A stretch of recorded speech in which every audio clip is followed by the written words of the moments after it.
श्रीमद भागवत महापुराण स्कंद 7 अध्याय 6 प्रल्हादाचा असुर बालकांना उपदेश। प्रल्हाद म्हणाला, या जगात मनुष्य जन्म अत्यंत दुर्लभ आहे।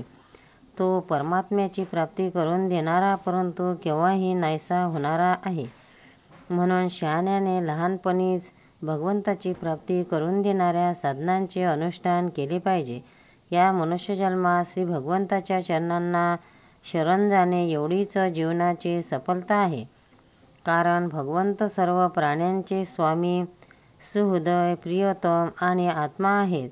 बंधूंनो, जसे कोणत्याही प्रयत्न न करता देवामुळे दुःख भोगावे लागते, त्याचप्रमाणे इंद्रियाचे सुख जीव कोणत्याही योनीत असला तरी त्याला मिळतेच। म्हणून सांसारिक सुखासाठी प्रयत्न करण्याची आवश्यकता नाही, कारण असे करणे म्हणजे आयुष्य आणि शक्ती व्यर्थ खर्च करणे होय। शिवाय त्यामुळे त्याला भगवंताच्या कल्याणस्वरूप चरणकमलाची प्राप्ती होत नाही। म्हणून ज्याच्या डोक्यावर अनेक प्रकारचे भय स्वार झाले आहेत, असे हे शरीर जोपर्यंत मृत्यूच्या मुखात जात नाही तोपर्यंत बुद्धिमान पुरुषाने आपल्या कल्याणासाठी प्रयत्न केले पाहिजे। मनुष्याचे आयुष्य 100 वर्षाचे आहे। त्याने आपल्या इंद्रियांना वश केले नाही, त्याचे अर्ध आयुष्य व्यर्थ निघून जाते, कारण तो रात्रीच्या वेळी गाढ अज्ञानाने ग्रस्त होऊन झोपलेला असतो। बालपणी त्याला ज्ञान नसते, कुमार अवस्था खेळण्यात जाते। अशा स्थितीत 20 वर्ष निघून जातात। जेव्हा म्हातारपण शरीराला ग्रासते तेव्हा शेवटच्या 20 वर्षात काही करण्याची अंगात शक्ती उरत नाही।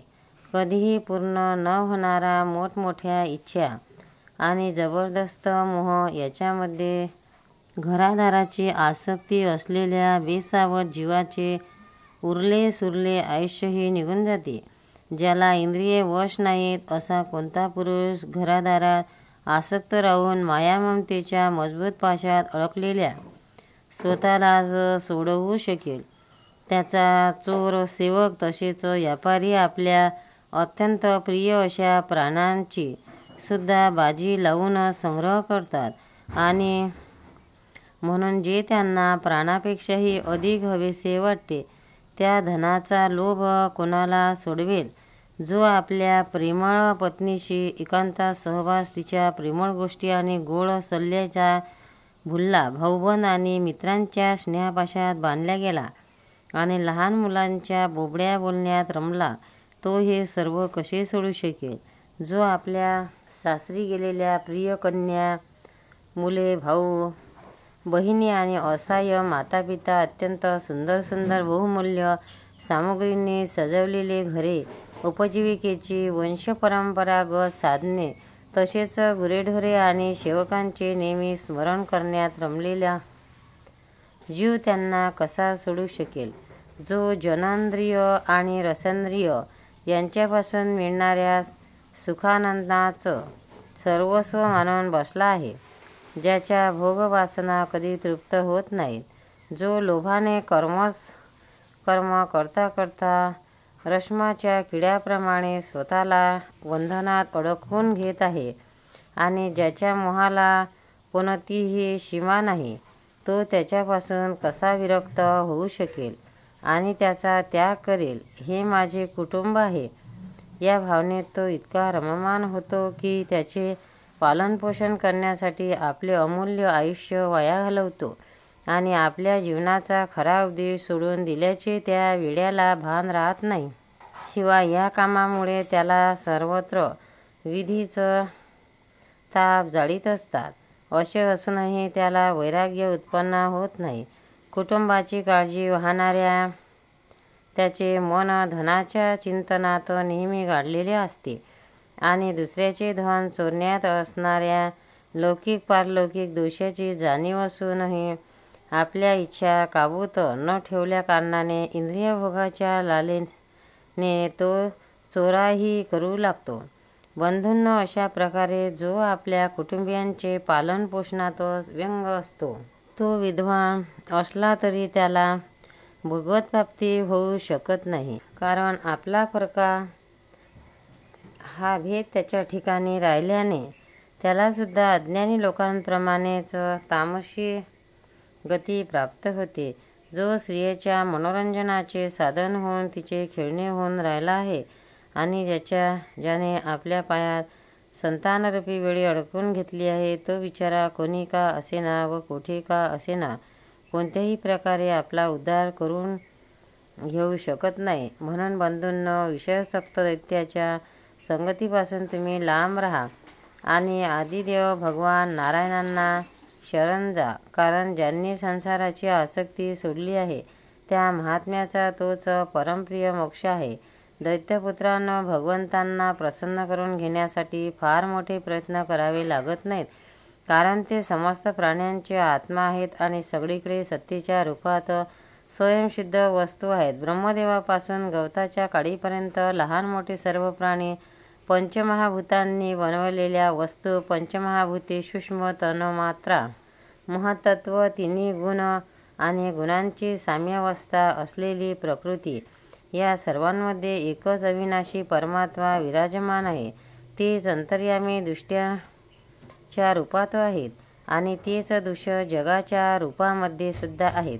सर्वथा अनिवार्य आणि विकल्परहित असूनही त्यांना द्वेष्टा आणि दृष्ट, व्याप्त आणि व्यापक मानले जाते.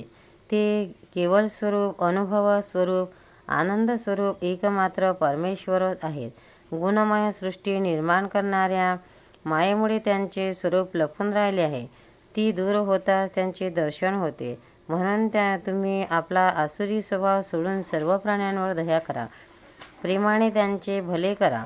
यानेच भगवंत प्रसन्न होतील. आदिनारायण अनंत भगवान प्रसन्न झाल्यावर मिळणार नाही अशी कोणती वस्तू आहे? लोक आणि परलोकासाठी ज्या धर्म, अर्थ इत्यादींची आवश्यकता सांगितली आहे ते तर गुणांच्या परिणामानुसार प्रयत्न न करताही आपोआप मिळाले आहेत. आपण जर भगवंताच्या चरणामृताचे सेवन करू लागलो आणि त्याच्या नामगुणाचे कीर्तन करू लागले तर आपल्याला मोक्षाची तरी काय आवश्यकता आहे? तसे पाहिले तर धर्म, अर्थ, काम हे पुरुषार्थ, आत्मविद्या, कर्मकांड, न्याय, दंडनीती आणि उपजीविकेची विविध साधने हे सर्व विधाचे प्रतिपाद्य विषय आहेत. परंतु ते जर आपले परमहित करणाऱ्या श्रीहरींना समर्पण होण्यास सहाय्यक असतील तरच मी ते सार्थक मानतो. हे निर्मल ज्ञान अतिशय दुर्लभ आहे.